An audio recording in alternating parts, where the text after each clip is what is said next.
హోళికా పూర్ణిమ రోజే మహాలక్ష్మి జన్మించిందా?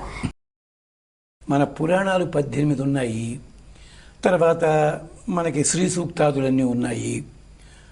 భాగవతంలో కూడా లక్ష్మీ ఆవిర్భావం ఉంది. ఇవి ఉన్నప్పుడు అదే రోజా అంటే లేదండి శ్రావణ మాసంలో పుట్టిందంటారు కొంతమంది. అదేమిటండి మరోడి ఇలాంటివన్నీ ఉంటాయి.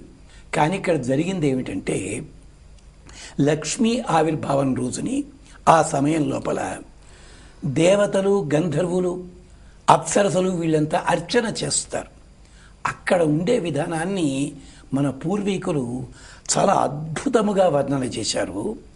అందుకని ఈ రోజుని ప్రత్యేకించి పూర్ణిమ అని ఉంటుంది కనుక చంద్రుడు మరి అమ్మవారికి సోదరుడు కదా. తెలుగు వాళ్ళకి ఎంత ప్రేమో.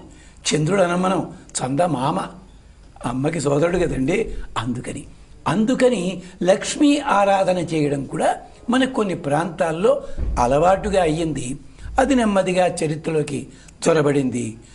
అసలు హోళికా పూజ, అసలు విషయాలు అన్నీ పక్కకెళ్ళాయి. ఇది మాత్రం మిగిలిపోయిందని అంచేత అమ్మవారు ఆవిర్భవించిన దినము కూడా ఇదే. అది కొన్ని పురాణాలని ఆధారంగా, అలాగే నిర్ణయ సింధు, ధర్మసింధు అవి కూడా ఈ మాట చెప్పాయి. దాంట్లో తప్పేం లేదమ్మా. లక్ష్మీ ఆరాధన చేసుకోవచ్చు. మరి దీపావళి రోజు చేసి అమ్మవారు అనుగ్రహిస్తున్నారు, ఆవిడ ఆవిర్భవించింది, మరి ఆ కథలు ఉన్నాయి కదా. కథలు ఎందుకు వచ్చాయంటే ఆయా ఘట్టముల్లో చెప్పినప్పుడు మనని ప్రచోదన చేయడం కోసం ఏర్పడినవి. దీనికి పూర్వాపరాలు చూసుకోవడానికి కొంచెం సమయం కేటాయించుకుని జాగ్రత్త